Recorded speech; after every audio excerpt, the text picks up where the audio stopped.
मुसद्दिक साहब, आज वज़ीर कानून साहब ने कहा कि मुसद्दिक साहब को मुबारक भी दें, शहबाज शरीफ साहब आज असम्बली आए हैं। हाँ नहीं, वो आप खुद दे लें उनको, वो सुन रहे हैं आपकी बात। लेकिन ये बताइएगा कि आज वज़ीर कानून ने कहा कि अदलिया का जो मामला है उसके अंदर हम नहीं जाते और हमारे मामले में अदलिया ना आए, तो अदलिया क्या वाकई कोई इंतज़ामिया के अंदर इंक्रोचमेंट करने की कोशिश करी है? जो उन्होंने कहा है सरे दस्त तो नज़र आ रहा है कि 26वीं तरमीम से मसाइल बहुत बढ़ गए हैं, तनाज़ात बहुत बढ़ गए हैं। देखिए, पहले से माजरत कर लूँ, मैं माफ़ी चाहता हूँ, मैं आपके प्रोग्राम में नहीं पहुँच सका। मैं एक मीटिंग में अभी भी फंसा हुआ हूँ, तो मैं बहुत देर तक नहीं रह पाऊंगा, तो मैं आपको गाइड इन एडवांस बता दूँ। मैं ठीक, और मैं माफ़ी भी चाहता हूँ, मैंने आपसे कमेंट किया, कोई बात नहीं, इट्स ओके। देखिए, बात ये है कि जो भी अभी ये गुफ्तगू हो रही थी, ये किसी खास तनाजुर में हो रही थी ना, तो ये बड़ी बड़ी अजीम जो गुफ्तगू हुई है, लासानी गुफ्तगू हुई है, इसके कॉन्टेक्स्ट के अंदर वो तमाम फैसले हैं अदलिया के, चाहे वो जस्टिस मुनीर का फैसला हो, चाहे वो भुट्टो साहब को फांसी लगाने का फैसला हो, चाहे वो मुख्तलिफ हुकूमतों को ख़त्म करने के फैसले हों, चाहे वो करप्शन के इल्ज़ामात के फैसले हों, चाहे वो सुओ मोटो की आड़ के अंदर ये फैसले करने हों कि वार्ड बॉय कौन लगेगा किसी हस्पताल के अंदर, या कौन से डिस्ट्रिक्ट से आटा किधर जाएगा और किधर नहीं जा पाएगा, और चीनी की कीमत क्या होगी। तो ये जो सारी गुफ्तगू हो रही है, ये इस तनाजुर में हो रही है। और ये जो आपने इंक्रोचमेंट वाली बात पूछी, आप मुझे ये बताइए, आपको कोई इब्हाम है? आपको पाकिस्तान की सियासी तारीख नहीं मालूम? आपको ये मालूम नहीं है कि मुख्तलिफ अदालतों ने कैसे बर्खास्त किए हैं वज़राए आज़म, कैसे हुकूमतें निकाली हैं? आपको मालूम नहीं है। आप तो ऐसे लगता है कि ऑस्ट्रिया में सारे रहते हैं और ऑस्ट्रिया से यहाँ अभी तशरीफ लाए हैं। नहीं, हमें मालूम है, मगर हम ये चाहते हैं कि आप ये मालूम रखें कि जो गलतियां हुई हैं उसको आप मत दोहराएं, आप उसको ठीक करें, डबल डाउन भी ना करें। आपके सामने हाजिर हो रहा हूँ ना मैं, सर आपने बुलाया तो मैं, जी सर, जो मेरा नुक्ता नजर है वो सुन लीजिए 2 मिनट। जी। देखिए, बात ये है, अगर अदलिया इंक्रोच करेगी तो हम दोबारा से कॉन्स्टिट्यूशनल अमेंडमेंट करेंगे। अगर अदलिया फिर इंक्रोच करेगी एग्जीक्यूटिव के काम में, तो दोबारा कॉन्स्टिट्यूशनल अमेंडमेंट करेंगे। और जब तक अदलिया इंक्रोचमेंट करती रहेगी और अपने काम से बाहर निकल के एग्जीक्यूटिव का काम करने की कोशिश करेगी, या आइन के मुताबिक वो ताकत जो पार्लियामान को दी गई है उस ताकत को इस्तेमाल करने की कोशिश करेगी, तब तक पार्लियामान रिएक्ट करता रहेगा। ये मैं अपनी बात नहीं कर रहा हूँ, किसी हुकूमत की बात नहीं कर रहा हूँ, मैं रिएक्शन की बात कर रहा हूँ। जहां पे आप ये कह रहे हैं कि कोई स्टार्टिंग पॉइंट होना चाहिए, वहां पे एक स्टार्टिंग पॉइंट ये भी होना चाहिए कि पार्लियामान का काम तो पार्लियामान ही करेगी, और आइन साजी जो है वो तो पार्लियामान ही करेगी, और कानून साजी तो पार्लियामान ही करेगी।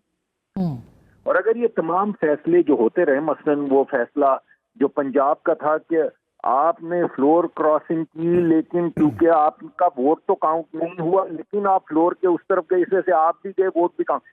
जब तक ये फैसले होते रहेंगे तब तक कोई ना कोई रिएक्शन तो आएगा। नहीं, मगर जो आप बात कर रहे हैं डॉक्टर साहब, उसके लिए फिर एक ग्रैंड डायलॉग की राह हमवार होनी चाहिए ना। उस ग्रैंड डायलॉग की राह हमवार करने के लिए तो हुकूमत को अपना किरदार अदा करना पड़ेगा। नहीं, जरूरी नहीं है। मैं देखिए, मेरी हर बात पे तो आपसे इत्तेफाक नहीं सबसे होगा।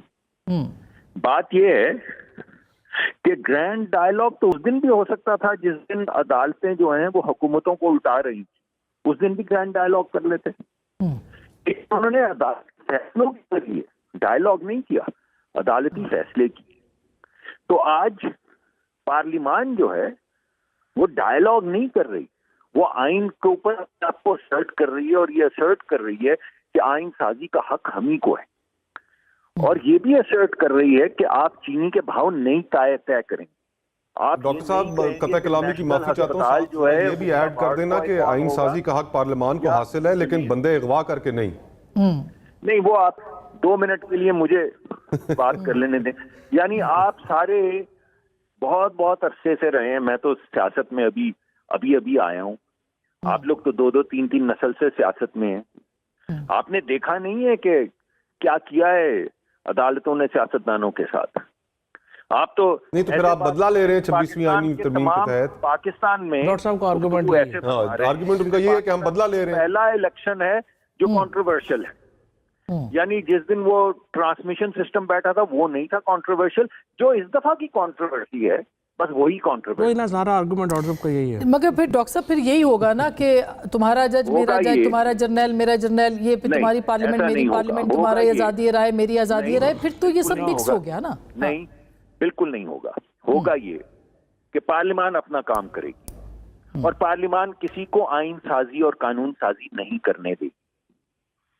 तो सर फिर पार्लियामेंट 63A के जो गलत तशरीह हुई थी पहले तो उस पर इनिशिएटिव लेना, उसके ऊपर बात करें, उसके ऊपर करारदादें लाए, उसके ऊपर इस्तेहकाक में जाए, उस पे तो उससे पहले भी फिर करें ना, फिर उसमें बहुत सारी चीजें जिसमें आपकी जमात को फायदा हो उसके ऊपर भी जाएं, फिर उसके ऊपर भी देखना पड़ेगा। जी आपकी बात ठीक है, लेकिन मैं आपको कह रहा हूं कि इस वक्त जो रिएक्शन आ रहा है वो इस बात पे आ रहा है कि अदालतें कह रही हैं कि मुल्क हम चलाएंगे, पार्लियामान कह रही है मुल्क हम चलाएंगे, अदालतें कह रही हैं हम तुम्हें उड़ा के बाहर फेंक देंगे, पार्लियामान कह रही है कि हम दोबारा से आईनी तरमीम कर देंगे।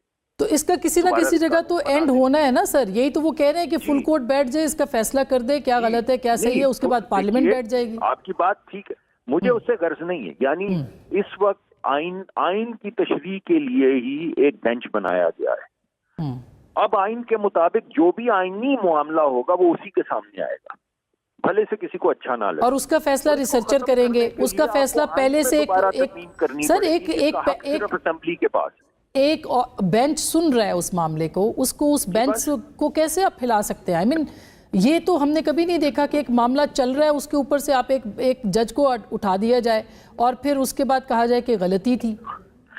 नहीं, मुझे अदालत के मामलात अगर अदालत गलतियां कर रही है मैं उसको क्यों दिफा करूं? वो चीफ जस्टिस साहब फैसला करें, रजिस्ट्रार फैसला करें, बेंच बनाने वाला जो ग्रुप है वो फैसला करे, मैं उसका रिस्पॉन्सिबल तो नहीं होगा अदालत के अंदर।